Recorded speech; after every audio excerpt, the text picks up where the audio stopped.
La primera hora vamos a revisar lo que es conducta social en animales, que es importante porque todos los animales son sociables en algún momento de su vida.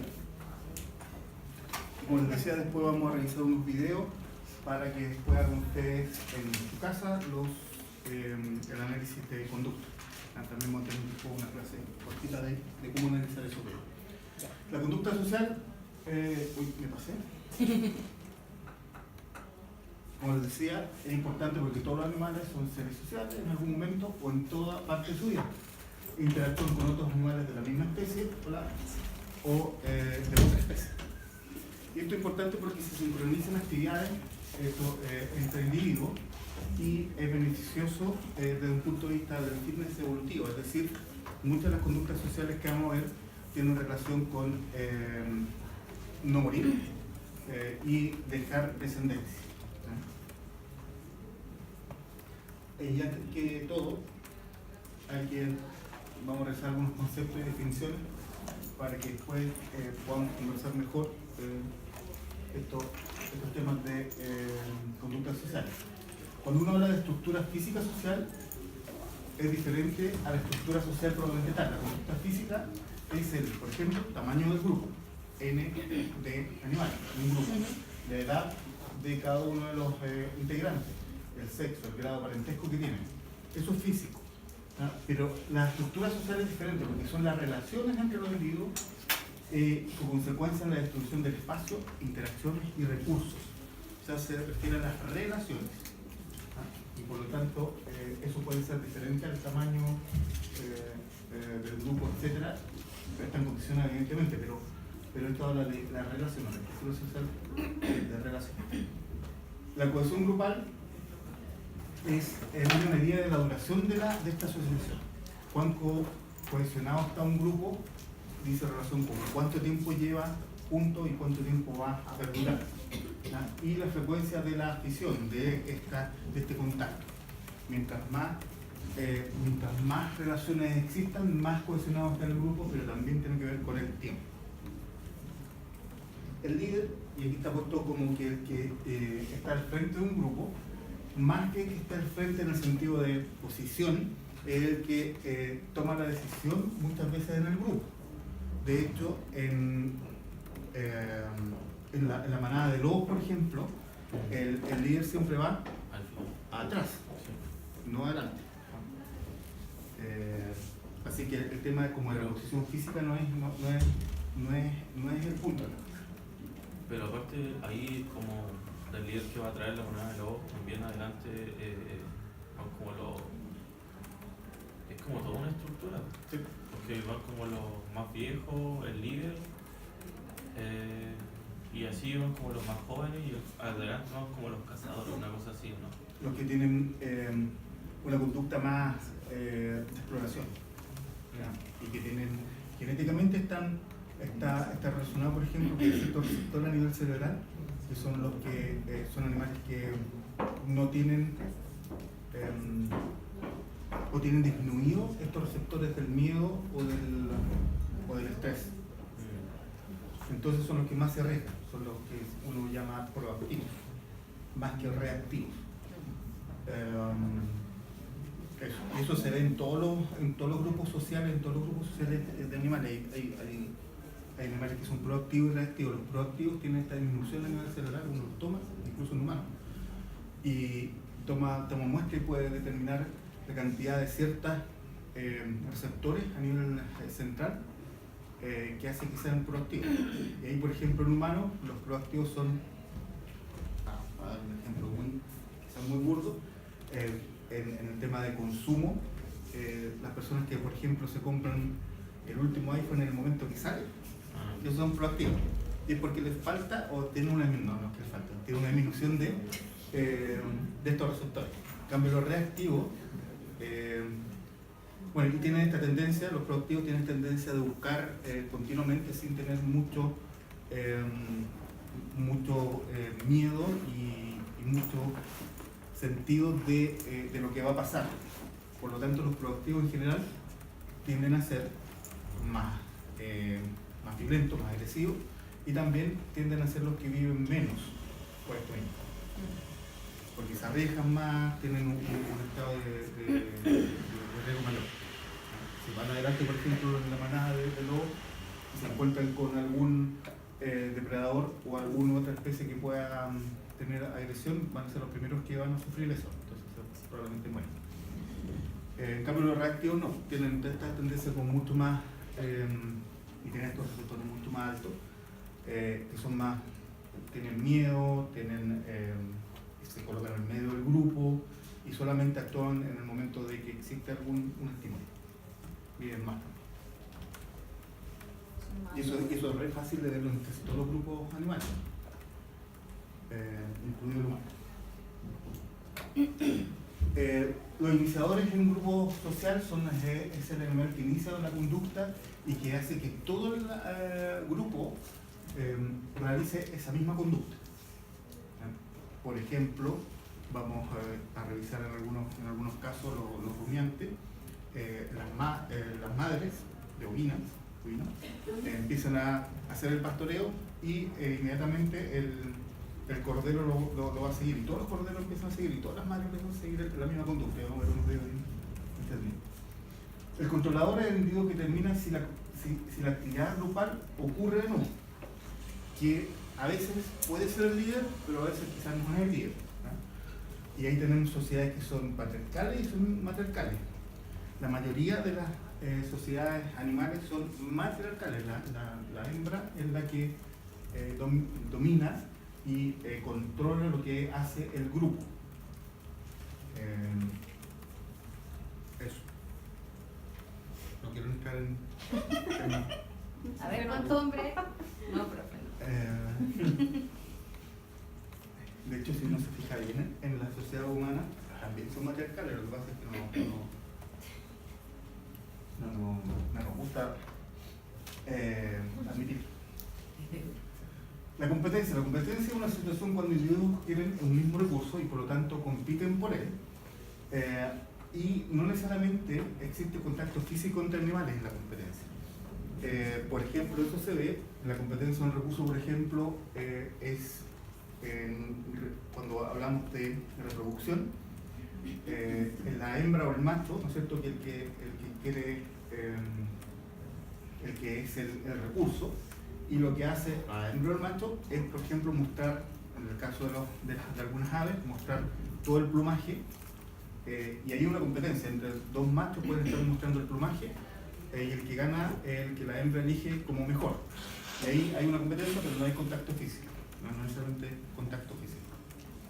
En peces también, por ejemplo, antes de entrar en una agresión física, los peces muestran, por ejemplo, se colocan de lado y muestran todas las aletas totalmente extendidas. El tamaño de la aleta indica, por ejemplo, mayor dominancia, etc. Y es como echar la choreada, por así decirlo. No llega al contacto físico, pero igual es competencia. En las sociedades también animales existe la jerarquía, y es el orden de los individuos o grupos basado en alguna habilidad o característica.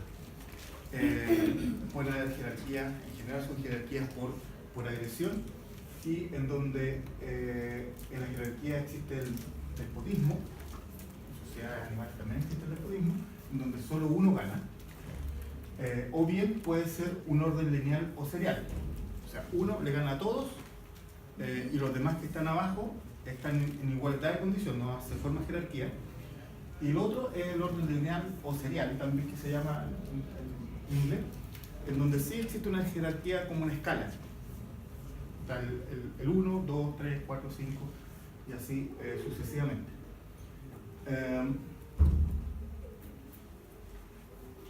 Y para terminar, temas de concepto, definiciones, el tema de que la primera relación social en todo animal es la parental. Una vez que nacen los animales, lo primero con quien se relaciona son con sus padres, y que lo vamos a ver después, la clase de reproducción propiamente tal. Es importante señalar que esta sigue siendo la relación social porque además le entrega a este animal recién nacido todo lo que es el aprendizaje, y también en algunos casos, en algunos animales se ha visto que existe este imprinting genético entregado por esta interacción social inicial. Sin embargo, para toda relación social o conducta social entre animales, se requieren ciertas cosas. Uno es que se reconozcan entre individuos. Y ahí viene la pregunta, ¿los animales se reconocen entre sí? ¿Qué creen ustedes? Sí. Sí, de hecho, la clase que vimos antes habló de los ovinos que reconocían, no me acuerdo cuánto tiempo, como un año parece.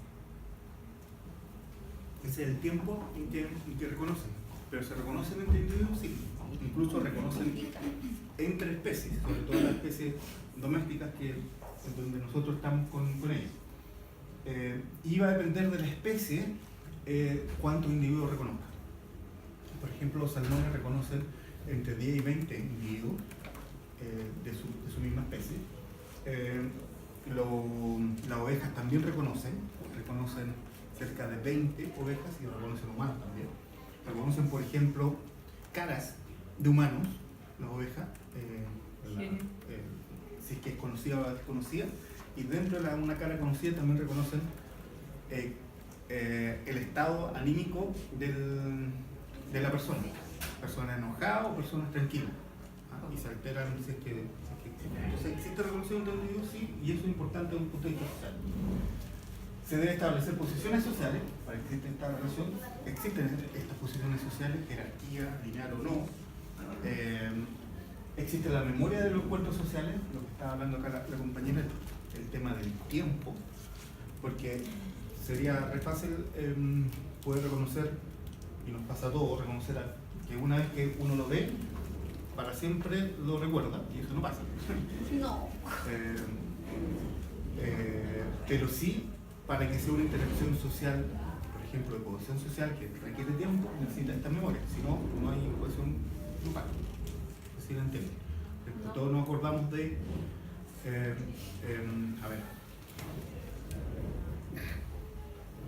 compañeros de cursos o del jardín.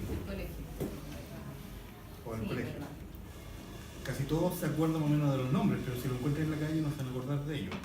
Solamente era porque en ese momento necesitaba la memoria de ese tiempo, porque estaba en ese grupo, y la cohesión era en ese momento, entonces no se va perdiendo. Entonces, para que exista la relación social necesita tiempo, memoria. ¿Sí? ¿Me voy a hacer algo? ¿No? Memoria de los encuentros sociales que establecieron las posiciones y la memoria de las conductas de otros miembros del grupo. Y eso es importante porque así también, si uno sabe que el animal X es un animal X, sabe que este otro animal es Y, se enfrentó a un animal Z y le ganó, después sabe que no se tiene que meter con el animal Y. Y eso se ve en todas las especies animales, incluso peces. Estas relaciones sociales fundamentalmente se ven el contacto visual, o sea, la visión es la más importante en perros, ovejas, vacas y equinos. Pero en otras especies, más importante para establecer estas relaciones son el tacto y la audición, y eso del cerdo principalmente. Ahora vamos realizando algunas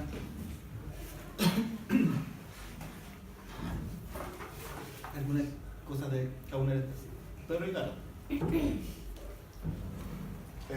Los perros viven en grupos con familiares, ya lo habíamos visto, ¿no es cierto? En manada. El tamaño va a depender del tamaño de presa. Esto es importante. Si es que la presa es grande, por ejemplo, un búfalo o una vaca, en el caso de, por ejemplo, los perros silvestres en la 11ª o 12ª región, que cazan guanaco, cazan en grupo. Y en la medida que la presa sea más grande, el grupo va a ser más grande de perros, o sea, el grupo de perros. Los felinos en general viven, la mayor parte del tiempo adulto viven solos y se reúnen o interactúan socialmente en momentos reproductivos. En el caso de los felinos domésticos es diferente porque están domesticados y estos pueden vivir en grupos de felinos bastante grandes. No sé si es que alguien conoce alguna tía o abuela que tenga, o abuelo, tío, para no ser así, que tenga un montón de gatos en su casa. ¿Sí? ¿Alguien? ¿Alguien lo conoce, no? Sí, San Pretorio.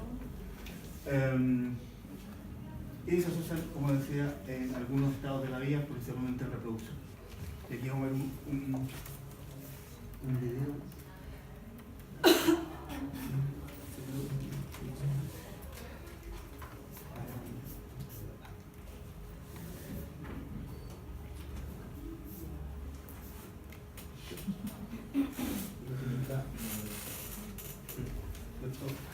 Gato doméstico. ¿Cuántos gatos hay? 1, 2, 3, 4, 5, 6, 7, como 9, ¿no? Sí. Pueden vivir en grupos bastante grandes los gatos domésticos y se adaptan a vivir en esa cantidad de en su grupo.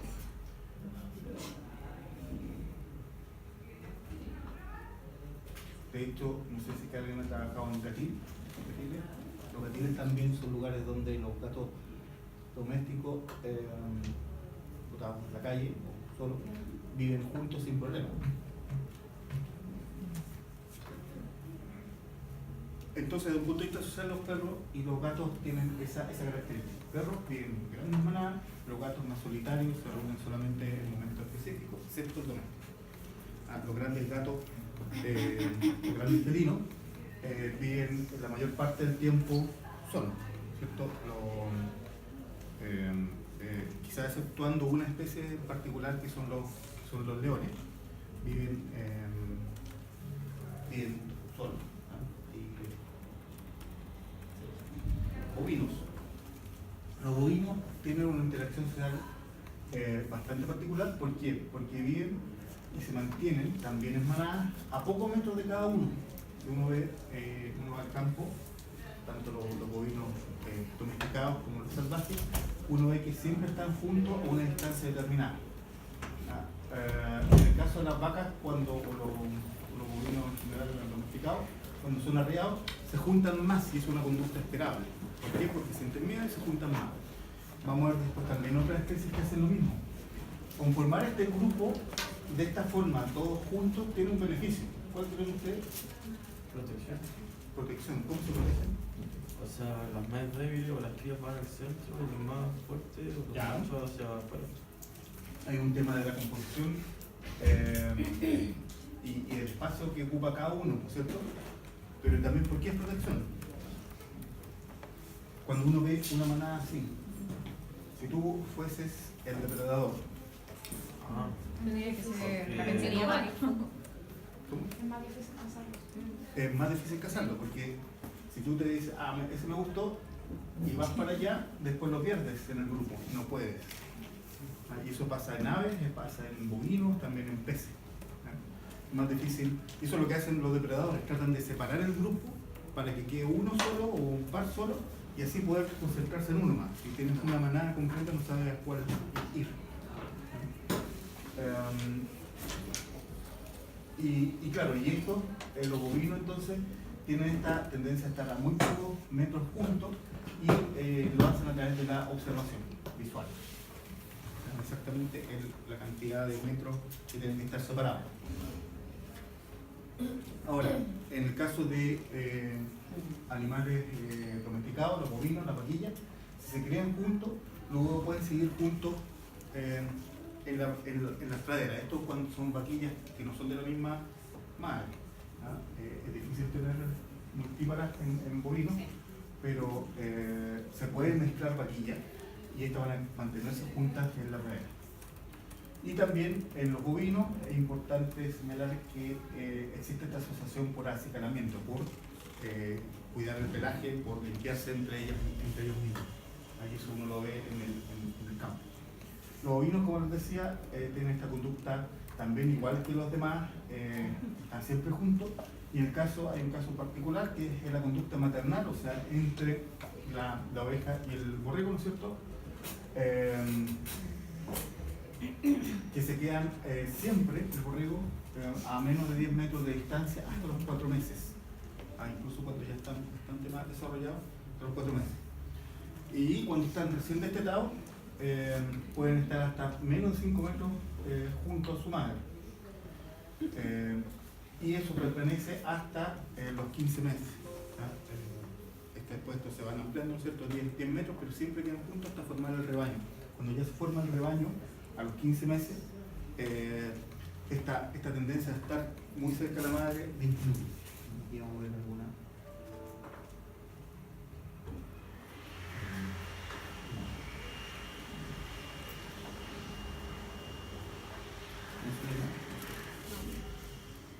Lo bonito también.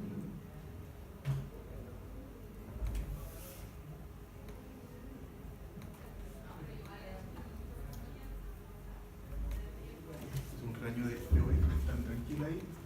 Esa no es una oveja que viene aquí, es un perro. Pero lo que quiero que vean es este grupo acá, donde están los borregos con las hembras y, como ustedes están viendo la oveja, se van a mover. Y van a ver que una se para, bueno, ya está de pie, y otros también van a estar de pie y empiezan a caminar hacia acá. Inmediatamente el borrego, cuando ahí está, van al lado. Todo el rato juntos.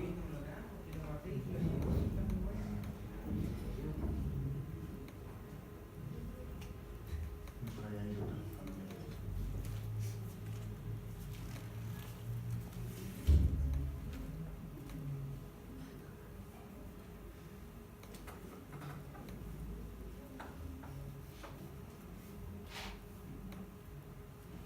Los rebaños se conforman en la oveja desde los 15 meses de edad y con la siguiente diferencia. Acuérdense que en los ovinos, si no sabían, los ovinos tienden a tener ciclos reproductivos bien específicos, no se maneja mucho la reproducción, sobre todo cuando están en pradera, entonces todos nacen al mismo tiempo y ahí se forman los grupos con madre e hijo y después forman los rebaños a los 15 meses. Y estos rebaños están, cambia un poco la conformación porque ya los borregos ya se van de la madre, pero siguen teniendo esta distancia uniforme entre cada uno, pero un poco más disperso. No tan junto como cuando son más jóvenes los borregos. ¿A eso se refieren los 10 metros? Y estos son 10 metros cuadrados por animal. Ese es el área de descanso. Y además, como están más dispersos, existen o pueden existir subgrupos unidos al mayor, con un área siempre de descanso de 10 metros cuadrados por animal. Esto es importante porque muchas veces lo que ocurre, y eso también ocurre en países y en otros, uno tiene... ¿A qué se refiere al más viejo? ¿Siempre unidos al mayor? Al grupo mayor. Ah. Su grupo acá, su grupo aquí. Los puntos son animales.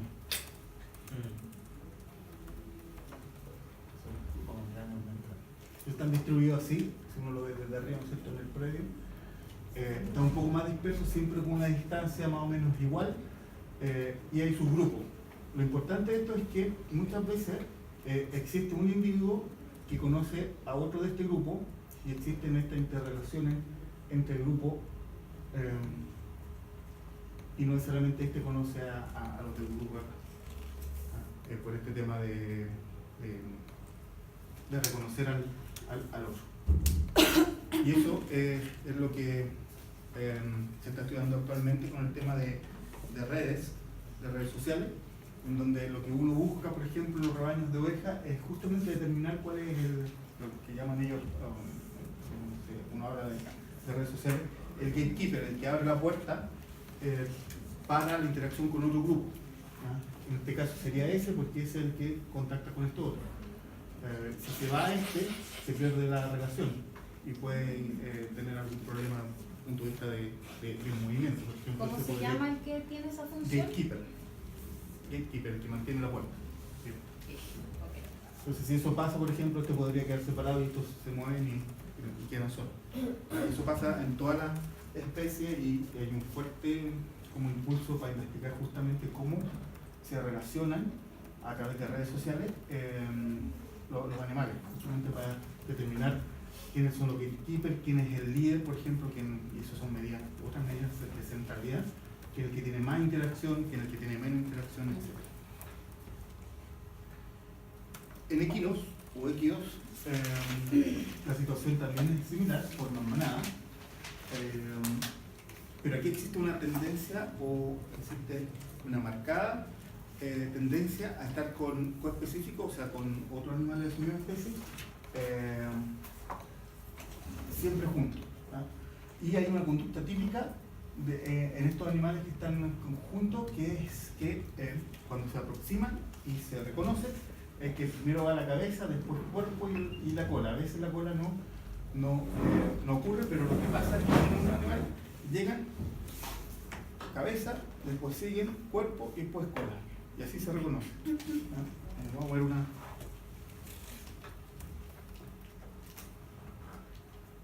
Y una conducta esperable de vaca. Y si no se reconocen de esa manera, se separan. Es porque, claro, es porque no son coespecíficos.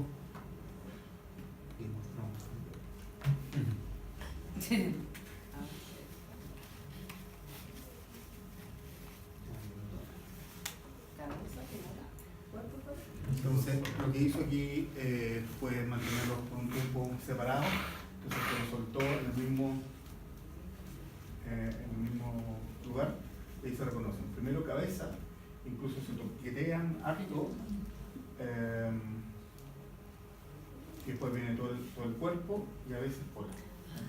Ahí va, pum, cabeza, cuerpo, cabeza, cabeza, a los tres, cabeza. Esa es la conducta normal. Se reconocen de esa forma.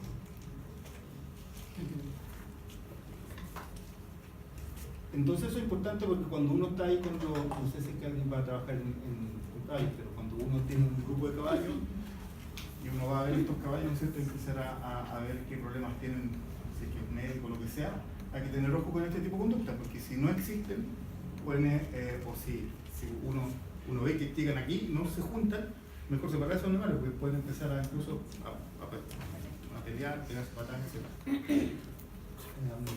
Sobre todo cuando después uno los reúne en una manga o en otro lugar para hacer algún examen. Pero el reconocimiento de cara, cuerpo y cola, ¿es solamente con el olfato o no con el vista? Las dos, A las dos. Ah, sí, pero sí. fundamentalmente es Con visión. y con todo. Fundamentalmente es visión. Y secundariamente con el olfato. Los que han estado con caballo cachan el olor a caballo, ¿no es cierto? Es bien particular, y cada equino tiene un olor particular. Los equinos forman jerarquía, siendo el más dominante el más viejo y el más grande. El más grande de los equinos, el más viejo de los equinos es el que va a ser el dominante. Y eso hace que entonces los potros no necesariamente sean los líderes, porque uno podría pensar que los potros que están enteros, ¿no es cierto?, van a ser los líderes porque van a ser más, no sé, más agresivos, sobre todo porque es en época de reproducción. Pero no es así. Son súper Lo que sí enérgicos, son ¿no? protectores. Son protectores de la manada. Y estos potros forman harenes. Muchas hembras para un mismo potro. Pero no necesariamente son el jerarca del grupo.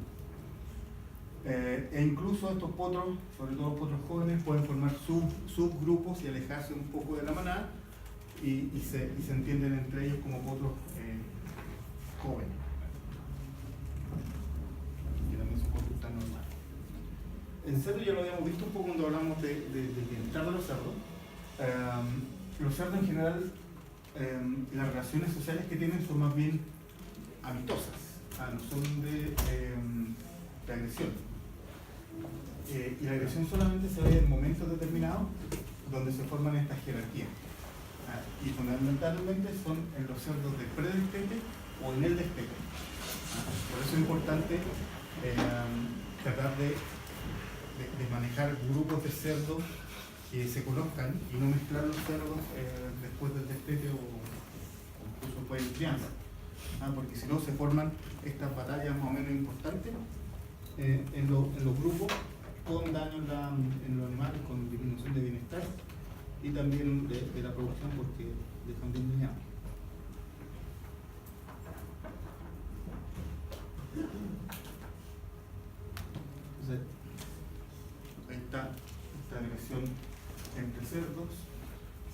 encuentra va a haber un cerdo ahí, el que va a ganar, que lo va a corretear, pero después el jerarca va a seguir peleando con otro.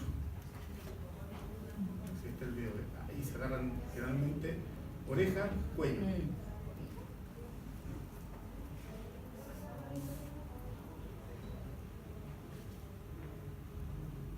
¿Por qué se puede decir eso? Es por mezcla entre cerdos que no se conocen. Pero una vez partió igual, ese está ahí sigue, es el que sigue. Ahí para, que quedaron bastante dañados. Se produce porque no están mezclas de grupo de cerdo. Y eso a veces pasa porque lo que se hace en producción de cerdo es justamente tratar de tener grupos más homogéneos en la producción, y a veces lo que uno hace es sacar los más chicos y juntar todos los más chicos en un grupo, más que juntar los grandes. Y ahí igual existe esta agresión. Ahí existe este grupo rezagado que son los más chicos y más. Profe, perdón, lo ideal sería manejarlos juntos Desde su lactancia. Sí. Incluso ahora hay sistemas de crianza donde hay varias hembras recién paridas en el mismo lugar. Antiguamente se tenían estas maternidades que la cerda estaba en un cubículo que apenas se comía y estaban los cerditos ahí y estaba todo cerrado, y era mejor. Eso ya se está retirando y se está optando por este tipo de sistema. Un tema de bienestar animal. ¿Y castrarlo? La castración de cerdos se tiene que hacer, pero tiene que ser bajo anestesia. No sé si en la clase de bienestar, ya hablamos justamente de la anestesia. Se puede hacer eso de que recién nacidos, porque me tocó hacer la castración de cerdo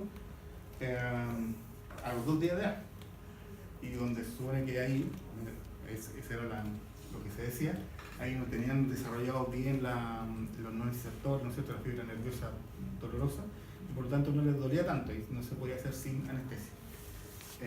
Evidentemente eso no es correcto, porque efectivamente existen fibras nerviosas dolorosas a ese nivel y se tiene que hacer con anestesia. Se puede hacer los 2 o 3 días sin ningún problema.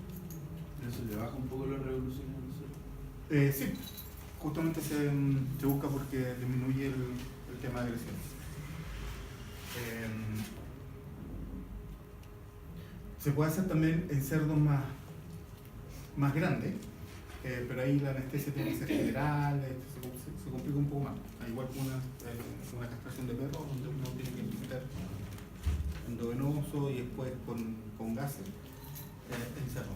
Eso se prefiere hacer cuando son más chicos. Es más fácil también. No sé si es que alguien lo ha hecho. Castración de cerdo.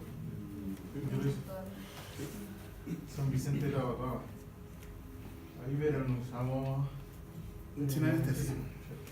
¿Qué lo hiciste con el Luis Holguín? ¿Fueron con el Luis o...? No, una profe de cerdo, que ya no está. Claro, Quizás. Tengo un video. uno lo coloca acá, le agarra la pata acá. Sí. Pero ¿y qué se hace cuando ya hay estas peleas entre los cerdos? Se forma la jerarquía. Hay que esperar que se forme la jerarquía, ¿no? A nivel de producción no se puede hacer más. Y nada, se forma la jerarquía en una semana o un mes está formada la jerarquía. Pero la idea entonces es que se forma esa jerarquía con ese grupo, ya no mezclarlo más, nunca. Mantenerlo hasta que sean más grandes.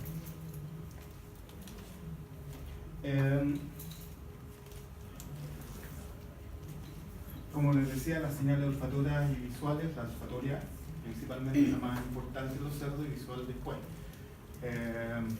Reconocen nuevos miembros, pero no son territoriales, pelean no por el territorio, sino por los recursos alimenticios y agua.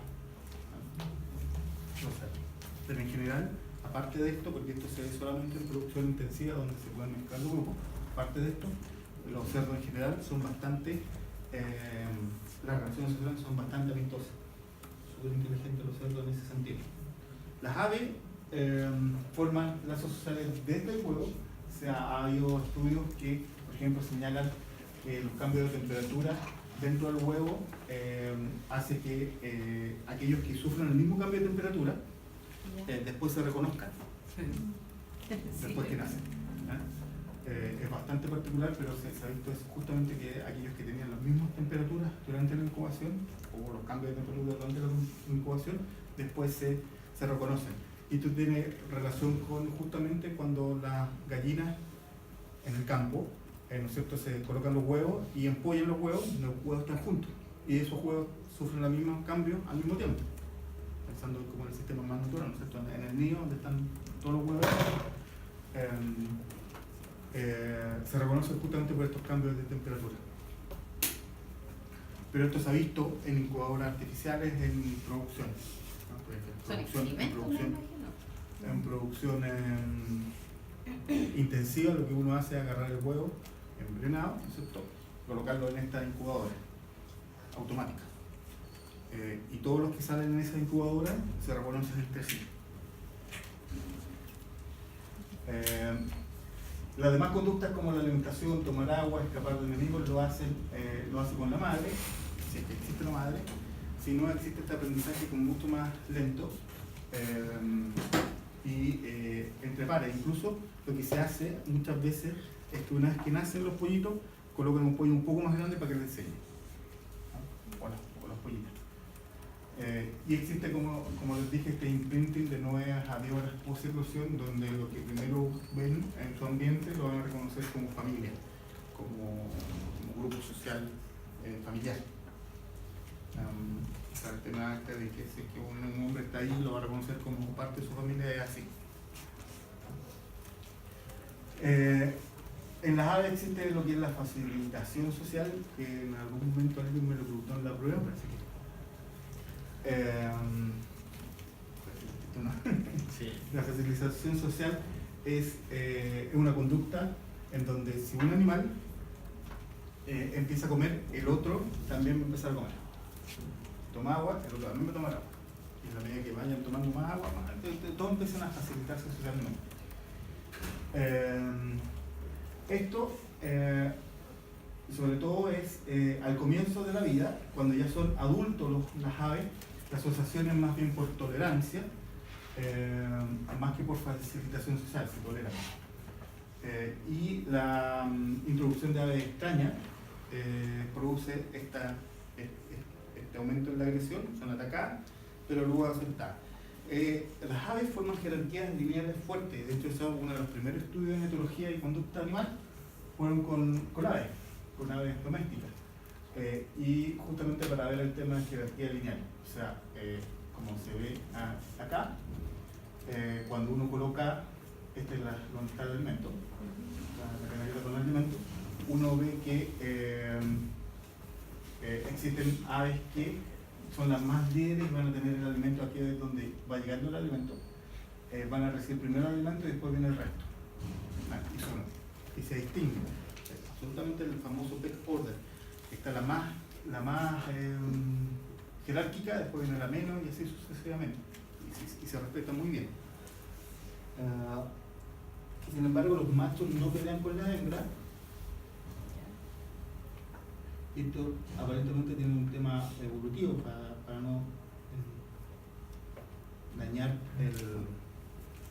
o sea, para permanecer en las especies, ¿cierto? Bueno, aquí está un ejemplo, no sé si lo vimos en la otra vez, pero ejemplo de jerarquía. Esta es la número 1, la A, empieza a, y aquí están peleando por alimento.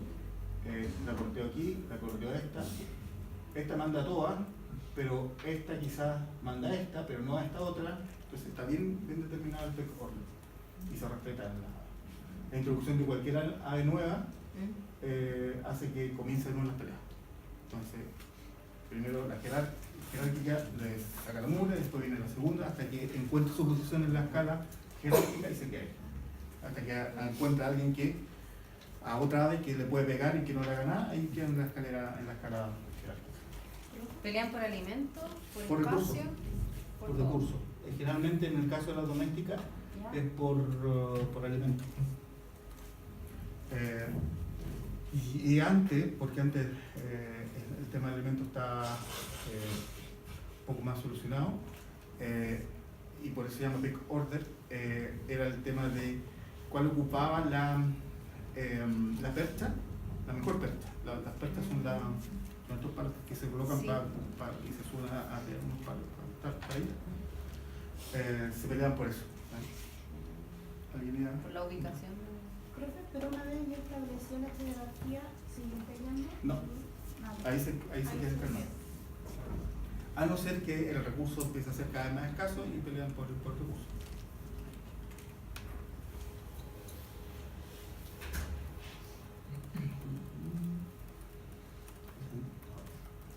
En peces también lo habíamos visto un poco cuando hablamos del bienestar de los peces. En los peces va a depender del estado de vida, cómo se relaciona socialmente, se relaciona socialmente. En general, todos los peces, cuando están recién emergidos, cuando recién salen del huevo, hacen grupo social grande, se juntan, nadan juntos y muy bajo en la columna de agua, o sea, van hacia el río, van bien abajo en el río, o en el mar, bien abajo en el mar, buscando protección de depredadores. Están más abajo en el agua, entonces va a ser más difícil para el depredador, que generalmente en vida salvaje es un ave, encontrarla. Pero en la medida que van creciendo los peces, en general ellos suben por esta columna de agua y empiezan a ocupar toda la columna de agua y son mucho más territoriales, formando jerarquía. Grupos sociales bien determinados, con ciertas características de grupos sociales. Creo que la vimos cuando hablamos de bienestar. Esto es un grupo, cada una de estas puntitas de un pez, y uno ve, por ejemplo, que hay grupos que son los dominantes y los menos dominantes, y un grupo que está intermedio y está dado por los recursos también. En los adultos, cuando ya son adultos, las interacciones sociales van a depender de la especie. Muchos de los peces adultos forman cardúmenes y algunos son solitarios. En general, los peces más grandes justamente son los solitarios, y los peces, cuando son, en la medida que son más chicos en tamaño, es que forman cardúmenes. Y aquí vamos a ver un video bien particular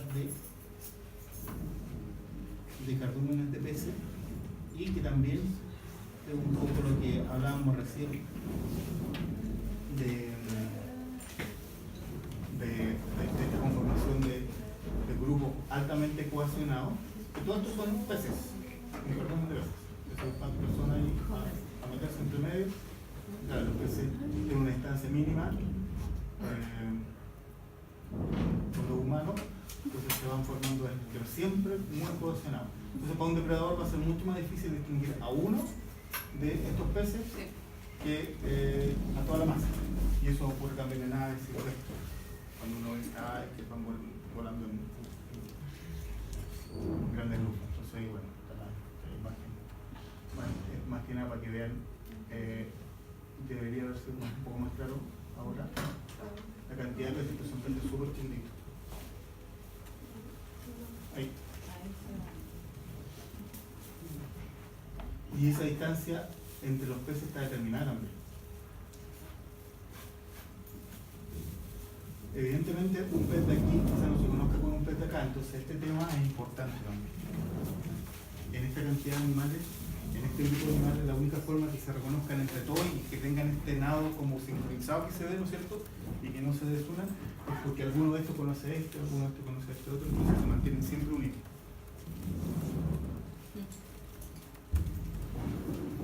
Como les decía, en peces, por lo menos en salmones, lo que se reconoce, los peces reconocen entre 10 y 20 peces. Entonces, en un grupo de este estilo, que son miles de peces, hay un montón de estos subgrupos dándose.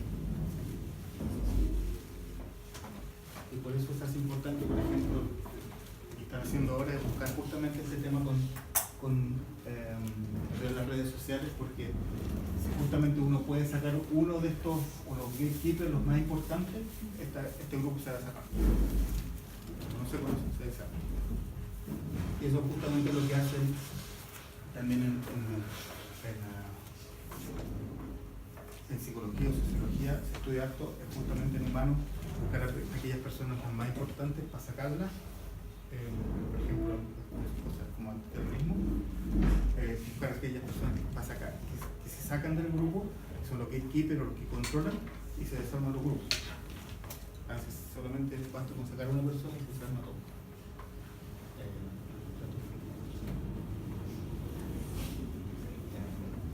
Eso con la conducta social. ¿Tiene alguna pregunta? Esto es un campo, la conducta social es un campo cada vez más importante. Antes se pensaba que era tan importante y siempre se miraba al individuo, la conducta individual, para entender cosas, pero o problemas de bienestar, por ejemplo. Pero ahora cada vez más importante entender las relaciones que existen entre los individuos para entender también el bienestar o la ecología. Otra consulta, cuando habló de los peces, si tú te decías que nadaban muy bajo para la protección. Al comienzo, cuando eran recién eclosionados. Ya, cuando son recién eclosionados. Después que suben por la columna de agua, se empiezan a formar las jerarquías. Y se forman jerarquías. Ah, eso. ¿Preguntas? ¿Dudas?